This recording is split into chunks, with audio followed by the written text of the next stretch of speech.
Endocarditis. Endocarditis name shows there is inflammation of the endocardium of the heart. Endocardium is broadly classified into two main categories: infective endocarditis and non-bacterial thrombotic endocarditis.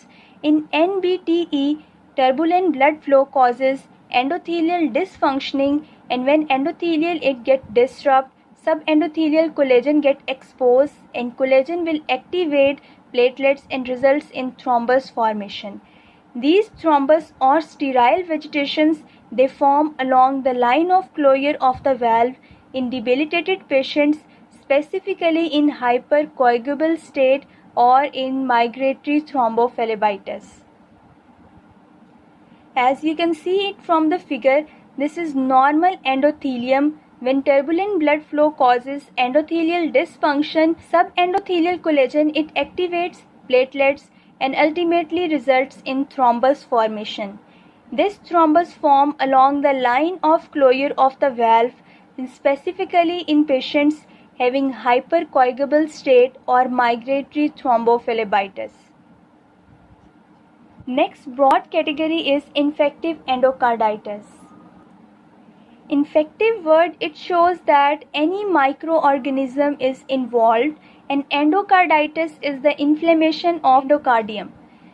Endocardium, it is microbial infection that involves the heart valves, and infective endocarditis is characterized by vegetation. As you can see from the figure, this is normal endothelium.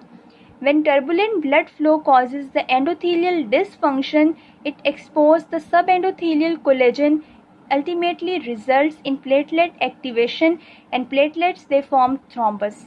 This thrombus provide the site to the microorganisms and ultimately result in vegetation.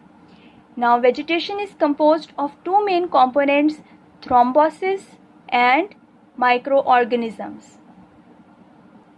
In short, infective endocarditis is a microbial infection that is characterized by vegetation, and this vegetation is composed of two main components: thrombotic debris and microorganisms.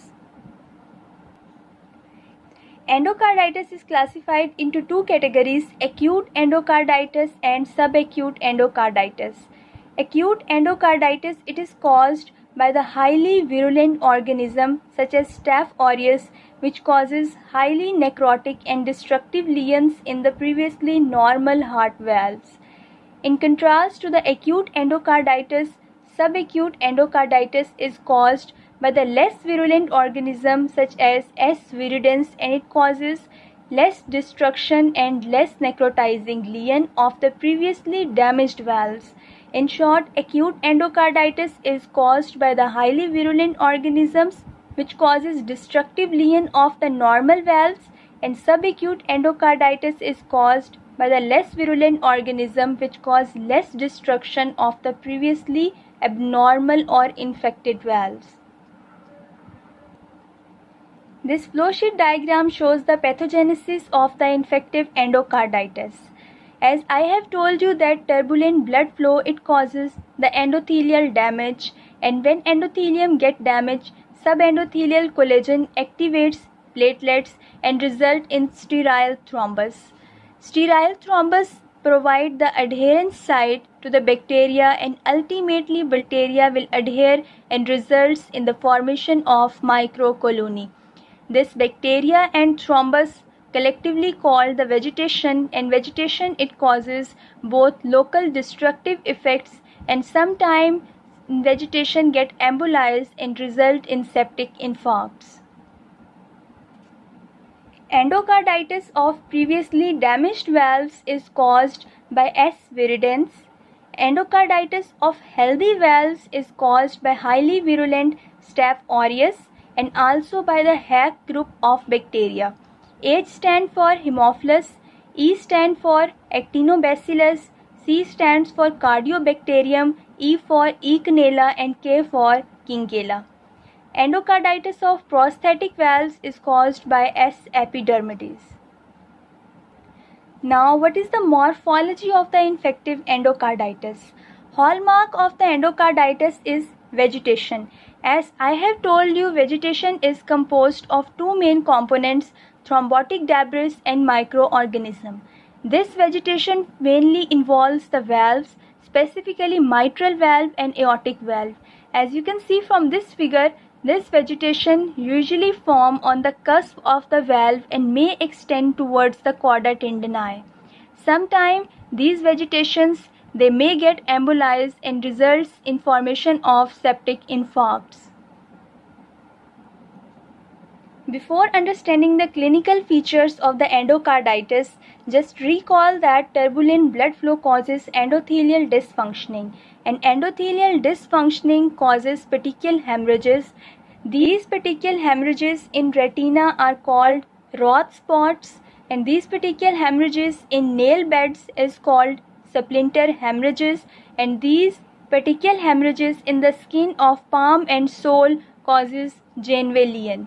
These patients present with Roth spots, which are the petechial hemorrhages in retina, splinter hemorrhages, which are the petechial hemorrhages in the nail beds, and Janvelian are the petechial hemorrhages in the skin of the palm and sole.